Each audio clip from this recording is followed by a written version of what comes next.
a ver, en algunos casos sería el mismo de otros muchos países. Estamos hablando de pandemia y sus efectos, estamos hablando del aumento del crudo y de la inflación que se impulsa en todo el planeta.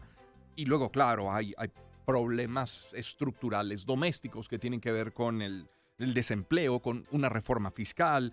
Lo cierto es que de ser hace nada un ejemplo de prosperidad en la región, Panamá hoy está sumida en protestas. Hacia Panamá nos vamos, lo hacemos a través de Yanelie Briceño Condado, periodista venezolana, está en Panamá. Yanelie, qué gusto saludarte, ¿cómo estás? Muy buenos días, Román. Un gusto para mí también. Encantados de escucharte. Yanelie, ¿quiénes protestan? ¿Cómo son estas protestas? Y sobre todo los argumentos, ¿por qué se protesta en Panamá? Bueno, sin duda se está viviendo un momento histórico en Panamá, como tú dices, pues pasar de la prosperidad a esta situación no se había visto históricamente en este país. El nivel de protestas, no solamente la calidad de las protestas y la cantidad, sino el tiempo consecutivo que tienen. Ya hoy es el día número 21 en el que pues distintos grupos han comenzado con todo este movimiento y toda esta manifestación que, como tú bien dices, pues parte principalmente no solamente del precio del combustible, sino además de un montón de exigencias que están haciendo, considerando que hay una desigualdad social y económica en el país, es en contra de la corrupción, es en contra no solamente de los precios, por ejemplo, de la canasta básica, que es la primera de la lista de requisitos que ellos están haciendo para llegar a un acuerdo, sino además a propósito de todo lo que se está viviendo, no solo post pandemia, sino desde hace mucho tiempo, desde el punto de vista económico. Acá se ha hablado mucho de partidismos, se ha hablado mucho de preferencias, se ha hablado mucho de altos salarios de los funcionarios públicos, de las partidas especiales en gastos que no consideran pues prioritarios para el país, ¿no? Así que bueno, al final se han formado tres grandes grupos. Por un lado, las comunidades indígenas, que están en la provincia de Chiriquí, en el interior del país, que mantienen el cierre de la vía interamericana, que prácticamente es la vía que conecta todo Panamá, considerando que Panamá es un país pequeño, que conecta el interior con la capital. Al haber esta protesta en esta vía, pues evidentemente los productos no están pudiendo llegar, así que ha habido no solamente pues escasez de rubros agrícolas, que también ha generado un montón de noticias que seguramente lo habrán visto en las redes sociales con un tema de desabastecimiento en los comercios. Esto ha mejorado, la verdad, un poco porque también se ha permitido a ciertas horas por parte de los manifestantes el paso de los autobuses y pues de ahí de alguna manera se ha ido racionando. Pero, por ejemplo, también están manifestando un grupo de docentes en el interior, en la provincia de Veraguas, en la ciudad de Santiago, y esto ha mantenido, esta huelga que ellos han tenido, han mantenido una escasez en cuanto a clases y en cuanto a educación, que es parte de lo que también protesta y reclama el otro sector de la sociedad que no está de acuerdo con la manera, ¿no? Claro. En exigir al gobierno. Claro. Yanelie, ¿cómo responden el gobierno ante las peticiones de los manifestantes y los organismos de seguridad? Bueno, realmente ha habido un manejo muy criticado por parte de toda la sociedad, del gobierno nacional, porque el gobierno, como te decía, son tres focos o tres grupos de manifestantes. En lugar de inicialmente haber hecho una mesa única, que es lo que está hoy en día, se reunió con distintos sectores. Se reunió en principio con los indígenas, luego se reunió con los docentes de Santiago, no se había reunido con los protestantes de la ciudad capital de Panamá. Al final, esto ha sido muy criticado porque evidentemente ha llegado a acuerdos aislados, que cuando además estos líderes llevan a sus bases, las bases no están de acuerdo porque no se logran los principales puntos. Claro. Sin embargo, y te quería decir que, bueno, acá tenemos una hora menos y revisando un poco las informaciones desde más temprano, aparentemente anoche, a medianoche, se llegó a un acuerdo con el primer punto que tiene la lista de 8 exigencias por parte de los manifestantes, que es el de la canasta básica. Aparentemente la situación sería que ahora estos líderes del Ejecutivo que están formando parte de la mesa de diálogo se trasladen a la ciudad para poder discutir en gabinete, que hoy está previsto realizarse, el punto al que llegaron. Ellos exigían, los manifestantes, una reducción de al menos el 30% de la canasta básica e incluir una serie de alimentos que ya el gobierno nacional, incluso el propio presidente de la República, había pues asumido que podían ser 10 nuevos alimentos que se sumaran a los precios regulados de la canasta básica.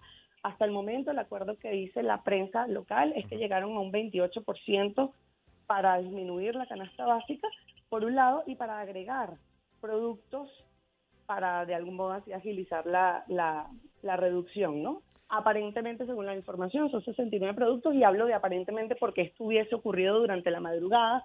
Hay que esperar información oficial y ver realmente si esto se logra. Sin embargo, este sería el primero de 8 acuerdos. Mencionas Ellos dicen que no van a parar la calle. Eso, mencionas al presidente de Panamá. En las exigencias de los manifestantes de estos tres grupos de los que hablas, ¿llegan a solicitar su dimisión, la salida del gobierno? ¿Se llega hasta ese punto o no? Bueno, hay sectores que sí. Por un lado está, por ejemplo, el Suntrack, que de hecho el líder del Suntrack tiene aspiraciones políticas y, por supuesto, Claro. su discurso va Claro. hacia allá.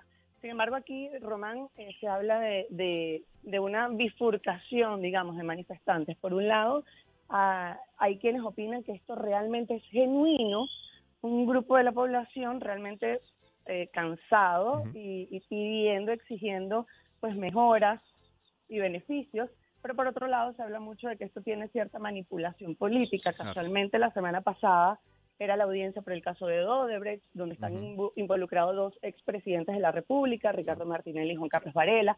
La audiencia se suspendió, ese día hubo mucho caos en la ciudad producto de las protestas en distintos focos en la ciudad capital, que impidió que prácticamente hubiese una movilización fluida. Entonces, claro, eso dio cierta alarma a la población de pensar que había mucha mano política metida dentro de estas manifestaciones. Claro, vale la pena siempre que hay este tipo de situaciones preguntarse quién capitaliza políticamente estos momentos. Mencionabas, y ya con esto cierro, Yanelia Briceño Condado nos acompaña desde Panamá.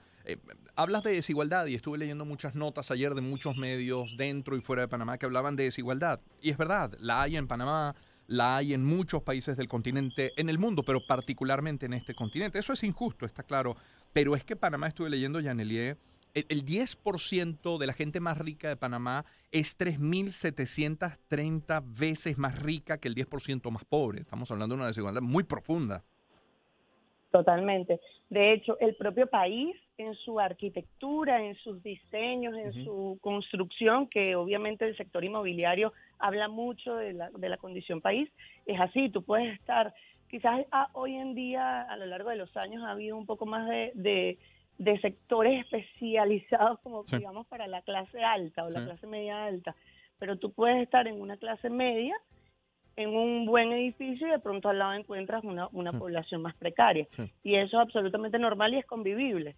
Entonces sí, hay una desigualdad muy marcada, pero la desigualdad que ahora, y por eso te digo, quizás la protesta viene ahora, pero es una queja que ellos tienen, dicen tener desde hace más de 6 años, por precisamente producto de la situación política, de ver a los empresarios o incluso a los políticos en grandes camionetas, y entonces estas personas en otro sector. De hecho, fue muy criticado que el propio presidente de la República decía textualmente, bueno, ahora que se logró el subsidio, porque la gasolina se logró llevar a un precio galón de 3.25 subsidiada, pues ahora que se logró un subsidio, yo no quisiera ver en las estaciones de servicio a carros finos utilizando el subsidio. Entonces, claro, al final el mismo discurso forma parte de la desigualdad, forma parte de la comparación y la diferencia entre los sectores pudientes o no pudientes que hacen vida dentro de la ciudad, ¿no? Claro, efectivamente. Y el propio país. Claro, Yanelia, y con esto sí cierro. Pero leí además de esto anterior, de la desigualdad, desconfianza. Leía que el pueblo panameño desconfía de instituciones como, por ejemplo, la Asamblea Nacional, que desconfía del Ejecutivo, de su presidente, del Poder Judicial, que desconfía de los partidos. Entonces vale la pregunta, ¿en quién cree el panameño? ¿Cree en los militares? ¿Cree en los empresarios? ¿Cree en la iglesia? ¿En quién cree? Mira, en los militares no, hay que recordar que Panamá no tiene milicia, y desde hace mucho tiempo, desde la época de Manuel Noriega. Y en cuanto a tu pregunta, es bien interesante porque esa misma pregunta se hace uno no solo como periodista, sino como parte del sector productivo privado. Claro.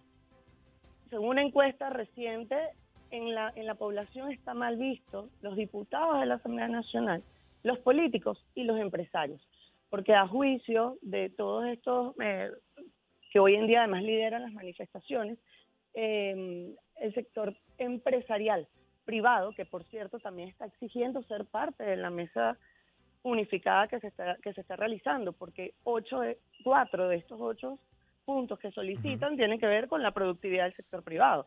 Claro. Y que si no están incluidos, pues cómo poder tomar decisiones, por ejemplo, con la canasta básica. Así que va a ser interesante hacerle seguimiento a esa medida y ver si de verdad el sector privado, que es la productividad, digamos, en el país, va a querer cumplir con los acuerdos que lidera el gobierno. Pero para terminar la pregunta y terminar de redondear, al final entonces uno se pregunta, si está mal visto la Asamblea Nacional de los Diputados, si está mal visto los políticos y están mal vistos los empresarios, ¿quiénes son los bien vistos? Entonces al final yo creo que es un tema más de división, de la sociedad, de división, por supuesto, que va a tener que ver con las elecciones del 2024. Cabe decir que según también el reglamento electoral aquí, Román, que es muy distinto al que tenemos en Venezuela, las campañas electorales comienzan como con una precampaña y estamos en esa época de precampaña para las elecciones que deberían hacerse en mayo de 2024.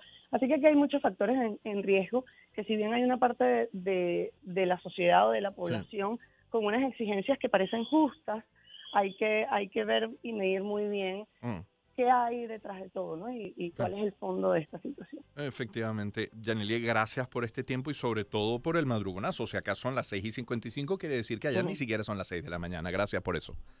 Pues sí, no, con todo el amor del mundo, y además, para hablar contigo nuevamente. Un abrazo. A ti, a Gaude Pública. Un besote. Gracias, un beso grande. Yanilie Briceño Contado, una extraordinaria periodista venezolana con la que tuve el privilegio de trabajar en aquel canal de noticias hace ya muchos años. 6:56, Yanilie Briceño Contado, periodista venezolana en Panamá. Y buena la precisión que hace Yanilie. Efectivamente.